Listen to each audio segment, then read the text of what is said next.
Welcome to another episode of VTEC Academy. You're about to get schooled.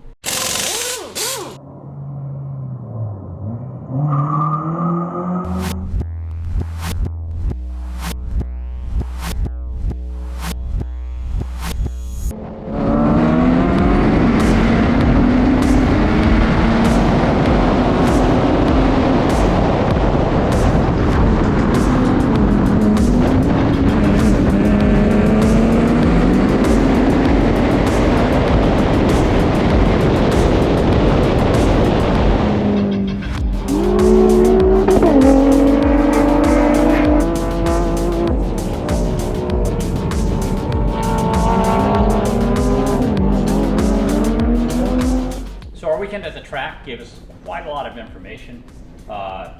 Things we're going to try to do differently next time we get out to the track, if and when that happens. But what I thought I'd do is kind of run over the car with people who might not be familiar with it. This is the Circuit Monsters Prelude. If you look at the exterior, this is actually designed by Andy Hope and a friend of his. You may have seen a CRX, very, very similar. It's my favorite car by far. The engine here is a K24A4, which is the Accord motor, although it's not stock anymore. It's got an RSX Type S head on it, which has the VTEC on both intake and exhaust. It's got the full 40-degree VTC on the cam gear, unlike the Accord and the TSX motor have. You notice it's turbocharged. The turbo is a Garrett 3076. It's actually on a full race side mount manifold with custom intake air tube, really, really big. Got the nice AEM dry filter on it. Has the full race intercooler, although we did have to modify the piping slightly. It's got the tile blow-off valve and full race wastegate. It has an AEM fuel rail, AEM fuel pressure regulator. It has 1000cc RC injectors. The intake manifold is stock, the throttle body is stock, and actually we probably pick up some horsepower with a different throttle body. It has custom Hasport mounts to mount the engine in where we want it. We actually made this particular setup to move the engine back a little bit, and we should be coming out with something like that for other people to buy here before too long. Internally, the bottom end has Crowler rods, and it has CP pistons at about 9.5 to 1. On the top end, we have Brian Crowler camshafts and valve springs. We're running the stock coils. They seem to work fine. The head has been vented to a custom catch can down here. The fuel system is run as a run-through fuel system, so it's fed by actually a couple of Bosch external fuel pumps that are drawing from a surge tank. Inside the fuel cell, we have a fuel-safe fuel cell. We actually have two Walbros in each corner of the tank in order to make sure we pick up all the fuel when cornering. So again, those feed a surge tank. The surge tank then, that fuel is pumped by twin Bosches to the car itself. We're kind of concerned about it starving of fuel and ruining the motor. I don't think we'll have a problem because of the way we set it up. Probably a little overbuilt, but it works really well. But that's just about everything for the engine. The transmission. The transmission is actually a Quaife. We're running the race gear set in it. The final drive we chose is probably a little too short. We noticed that second gear wasn't even really usable on the track we were on. We thought we were choosing the right gear ratios because of the size of the wheels, but it turned out that it was just too short. Connecting the transmission to the wheels, we actually have Hasport shafts with Honda factory inner joints and outer joints. The Prelude runs a large 36 millimeter outer. That particular, that works fine, works very well for road racing. And since we're not drag racing the car, we don't need anything, super duper strong. Next, we have the suspension, which is keeping the tires in contact with the ground. That is actually three-way adjustable motons. So when people talk about 36-way adjustable and stuff like that, what I'm talking about is high speed and low speed bump, dampening, and on the low speed, both compression and Yeah, compression and rebound. Thank you very much back there in the audience. Anyway, so that we're running a very stiff spring. The car was originally set up to run at a track like Big Willow with a lot of downforce. So we're running like a 1,600 pound front spring and a 1,400 pound rear spring. Probably going to wind up softening that up a little bit. A lot of the tracks aren't really like that. But if you look at the wheels here, we have 5 Ziggin or Gaghagen FN01 RCs, which are a cast racing wheel. We've had a lot of really good success with them. I think we've only ever bent one of those wheels, pounding a curb pretty hard. Otherwise, they've been working really well. These particular wheels are the 8-inch wide version, and we started off out there with a set of Toyos running, 245 Toyos, and found that we were able to overpower those pretty easily, and the car really had a pretty bad push. Again, at a track like Big Willow, because you're cornering at such high speeds, a little bit of push is not a problem. But it is on the short track we were on this weekend. So eventually we actually wound up putting some Hoosiers up front and leaving Toyos in the rear, and got the car to handle a little bit more loosely like Tage wanted out on the track. We also wound up adjusting the dampening rates quite a bit on the suspension. I think they were probably not well adjusted for Tage's driving style, but by the end of the day we had it working pretty good. The hood and the trunk are Cybon, as well as this really cool prop rod here. They make nice stuff. We do have like a custom rear cover to cover up the fuel filler neck, which is actually in the center of the rear trunk where the license plate would normally go. Next is the arrow. On this car, we have a Hasport made front splitter. The splitter is made of fiberglass reinforced plywood. It's super sturdy. We made custom mounts to mount it that are adjustable on the front of the car, so we can raise and lower it to vary the amount of downforce we're getting. On the rear end, we have a custom wing that was designed by Johnny Mack. The wing is actually on one of our set of uprights that actually hold it back out over the rear end of the car. That's in order to run less angle of attack and still get more downforce. Because it's behind the car, it gets a little bit better leverage, so we don't have to run as much downforce. That works really well.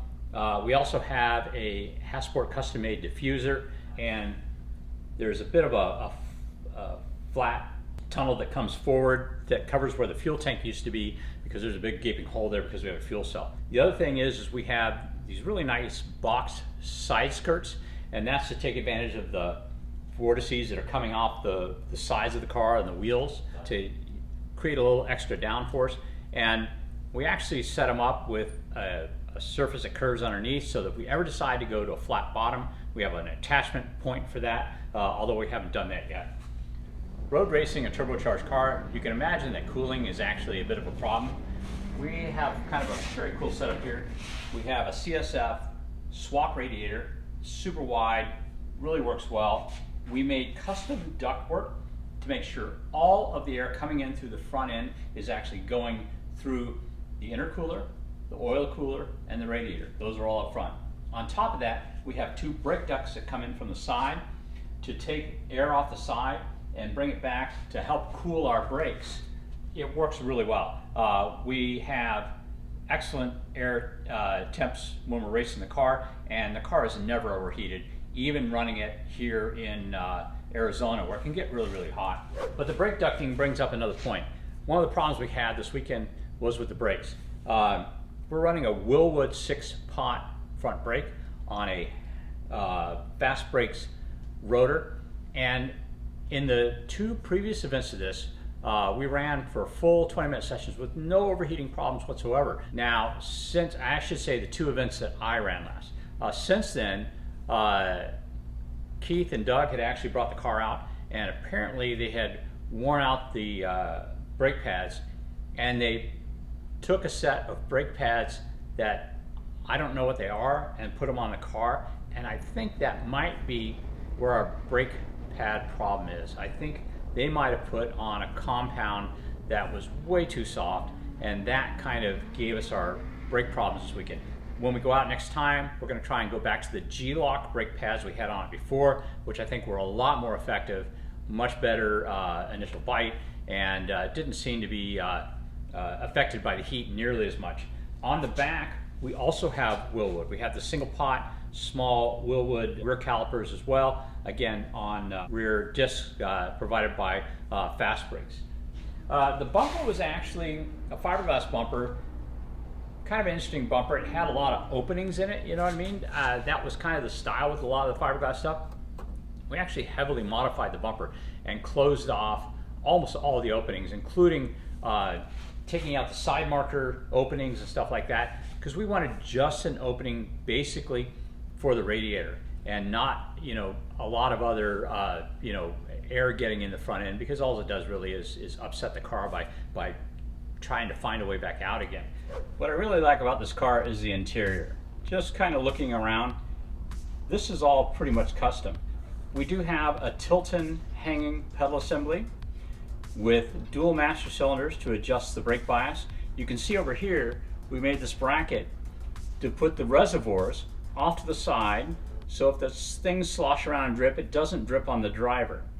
You can also see the levels of the brake fluid, so that if there's a problem, you can actually check it out visually before it actually becomes a problem on the track. The switch panel, again, custom made. This is the adjustment for the brake bias.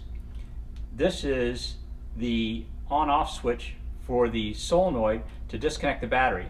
There's also additional switches on each door sill, so that if something were to happen and somebody from outside the car needed to switch it off, they can do it from outside.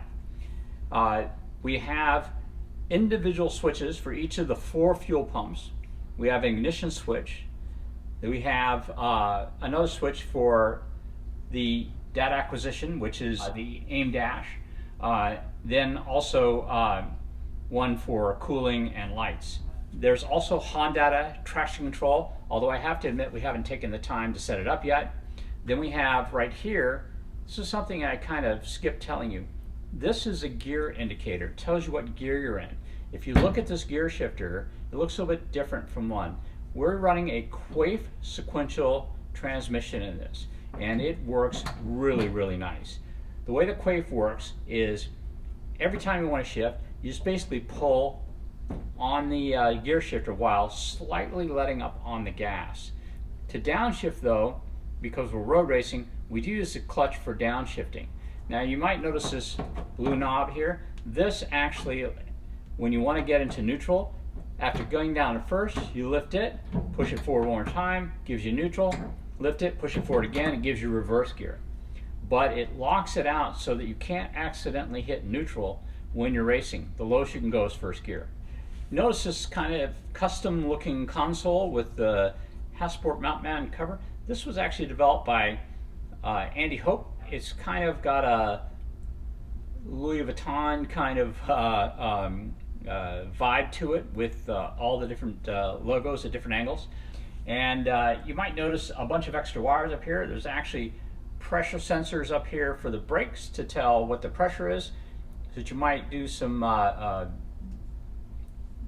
data logging on the brake pressures.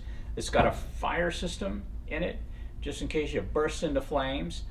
The battery is a gel cell and mounted up there in the front right corner, and it uses a Honda K-Pro mounted right here. This is actually set up so that we can put 2 K-Pros in there if we want to. That way we can keep alternating tunes in the 2 K-Pros, and we don't have to take time to hook up our computer and reload it. We really need to hook up the traction control. We need to get that tuned up so it's working properly. Now, I've got a little experience with the Honda traction control. I use it on my land speed car. It works phenomenally. I understand it's a little bit trickier to set it up for road racing, but we need to do that soon. The cage was originally built by Roger Fu for Taz Harvey. This car was raced professionally in the 90s. We actually did quite a bit of modification to it in order to move the driver's seat back a little bit more so we could do the hanging pedals. We also had to reinforce some of the stuff up front here so the pedals didn't flex when they were hanging down. And if you take a look right behind me, you can see all of the sheet metal that covers our fuel cell and our surge tank, and would keep fire out of the driver's compartment just in case the worst thing was to happen, which is the car was to somehow catch on fire. You'll notice also over here it's got NASCAR door bars. The NASCAR door bars are there for side impact. So if you're on the track and you get sideways and somebody hits you from the side, the fact that these door bars are moved out into the doorway should help keep the driver safe if that were to ever happen. Door net is race equipped. The safety belts are Crow and G-Force. Some of the race groups now require this, so if you get hit in the side, it prevents the driver from going over too far to the side here. This is the handle for the fire system. I'm not sure when we're going to get out again, but I'm hoping it's soon. This weekend, we were basically 2 new front tires away from being the fastest car out there.